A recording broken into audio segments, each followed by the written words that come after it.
Welcome to another episode of Cooking with Irene. Hello everybody, welcome to Irene's Kitchen.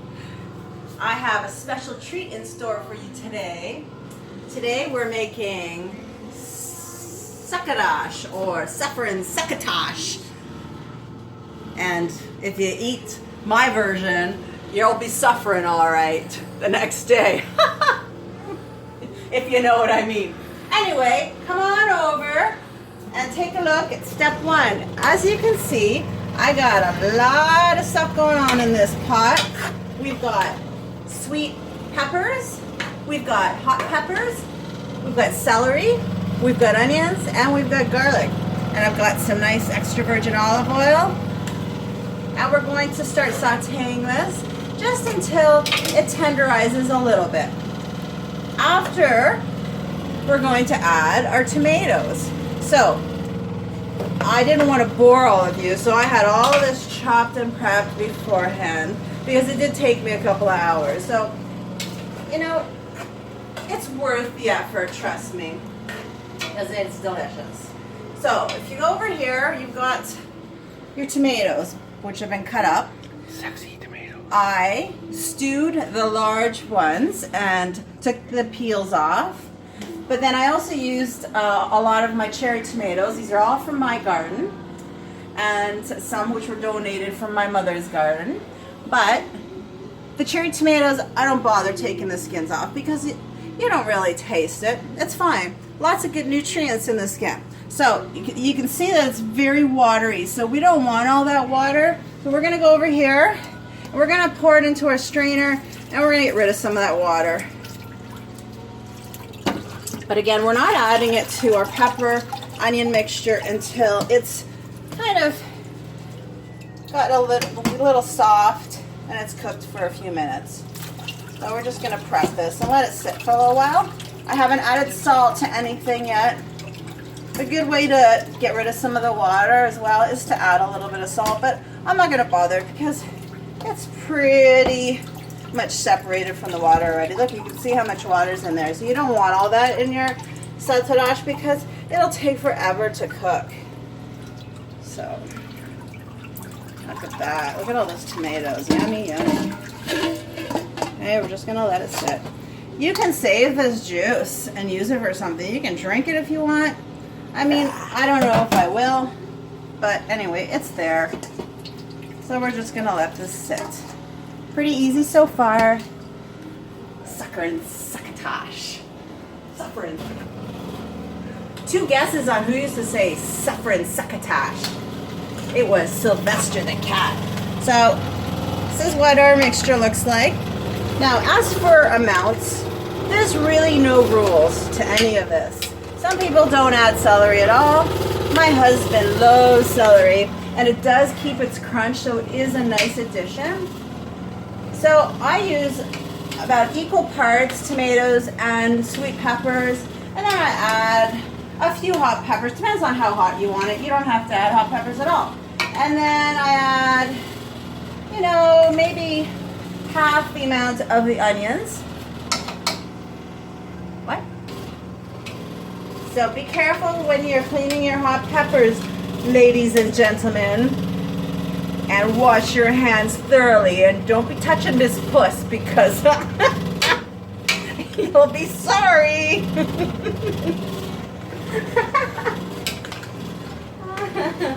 Oh, I'm too much. All right, it's coming along nicely. We're gonna give it a few more minutes. Let's have a look-see. Isn't this so good? Look at all those colors. And this is 100% vegan friendly. Extra virgin olive oil, lots of great veggies. Nothing wrong with that. And now let me tell you what we use this for. In Croatia, it's very traditional to eat a lot of breaded pork cutlets or breaded chicken cutlets. And this Succatash is used to serve on top of the meat. And it tastes amazing. You can also use it on top of mashed potatoes, rice, whatever you want. Call it a chutney, call it whatever you want. I'm making this so I can put a little bit in jars for the winter because I'm not going to have all these beautiful fresh veggies. All the peppers came from my garden as well. And the garlic came from my mom's garden. The only thing I had to get was the celery. You can add some pause fresh again.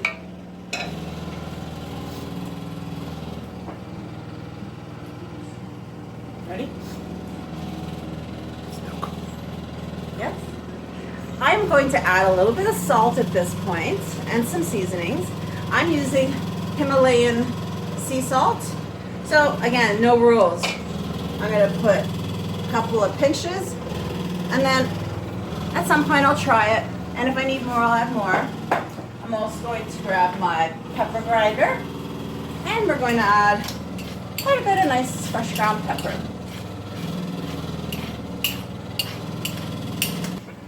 Come and take a close look and see how nicely it's bubbling.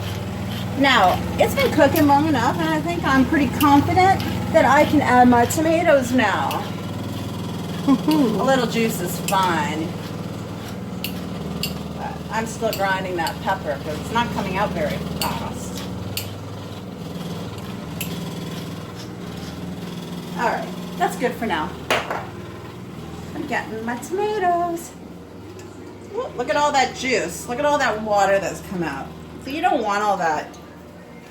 Alright, we're dumping it in. Woo!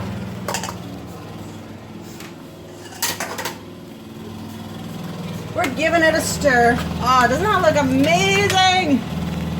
Woo! Suffering. Now this is going to cook, I'm going to say, close to an hour.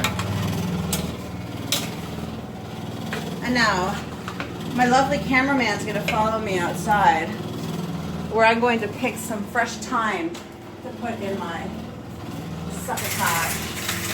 Come on out, everyone. Oh, look at my lovely herb garden. Oh, I think I'll put some parsley in there too.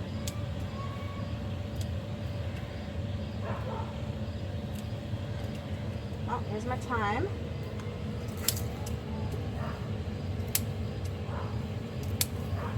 There's no measuring.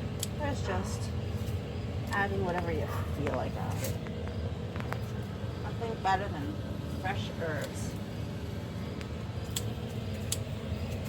If you want, you can even add some basil, but I generally don't. But parsley is really good.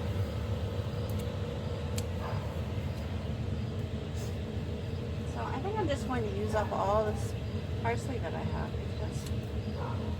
So I'm taking my herbs, I'm just going to clean them up, take them off of the lids, and then we're going to chop them all fine. I did pick a little basil as well. We're just going to add a little bit, give it a nice flavor.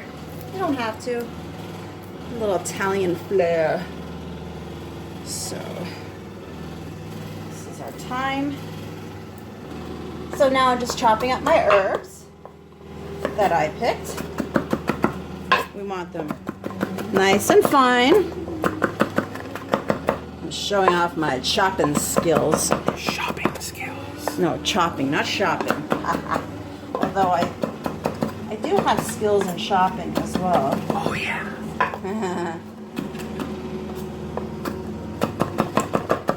So again, there's basil, parsley, thyme. Use whatever you like. What time is it? Cooking time.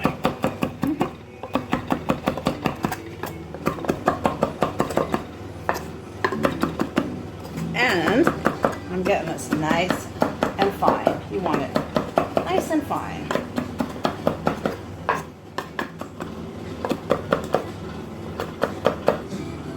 Ready? Hi. All right, we're adding our herbs now. Now you can see how nicely it's bubbling. It doesn't have to be this high. I'm going to turn it down now to like a simmer and just let it cook until a lot of this water is cooked out. And then when you're ready, just try it. If you think it needs more salt and pepper, add more salt and pepper. It's all good. But there is one more secret ingredient that I'm going to add right now. Okay? Here, we're reaching for it. Balsamic vinegar. Balsamic vinegar, you say? Yes. It adds a great flavor once it caramelizes and the sugars come out. Oh my goodness. Again, as you can see, I'm not measuring anything. I'm just kind of winging it. And that's the best way to do it. Winging it makes the best cooks. That's pretty good for me. We will see in a little bit when this is ready. We will try it, and then I'm going to be putting this in canning jars. All right, we'll see you in a little bit. Okay, so this has been cooking for about a half an hour now, so I just wanted you to see how it looks. It's still quite juicy, so we're going to leave it a little longer.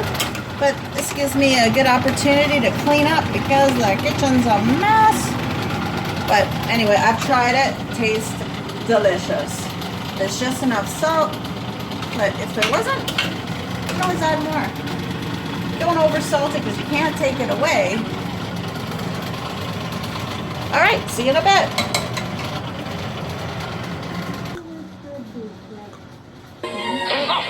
Succatash. Perfect. That's perfect. Whoops. And then so my succotash is almost ready. So what I'm doing is I'm prepping my jars, as you can see, and my lids. Lids are in boiling water, and the jars all have steaming boiling water in them. They've been washed and sanitized. Very important. So you'll be putting this hot liquid right into the hot jars, and then they will seal. Okay. Okay, so I'm going to dump out my scalding hot water, and then I'm immediately going to go to the stove. And turn off the fan. Now this is all done. Still got some nice juice in there. Oh, let's turn off this noisy fan. Yeah, that's better. Okay, and in the jar it goes. Ooh, wee. And you want it right up close to the top. Okay, and we're coming over here. I'm going to grab, very hot, people. We're going to grab one of these sanitized lids. Oh, they're stuck together. Woo-hoo. Come on. Come on. Oh, okay. Seriously? Seriously? Okay, there we are. On top it goes. Lid. And screw it on. Don't want it super duper tight, but you want it fairly tight. And we're just going to repeat the process. Doesn't that look good? Bam.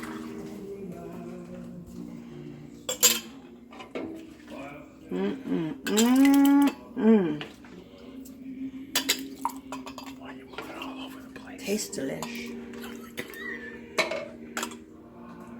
Nice and full.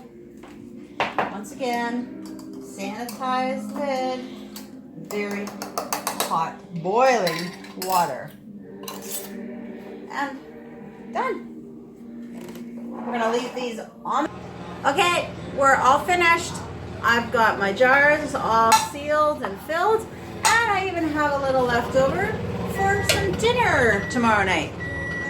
Okay, thanks guys for watching. I'm Irene, and this is my kitchen. Bye.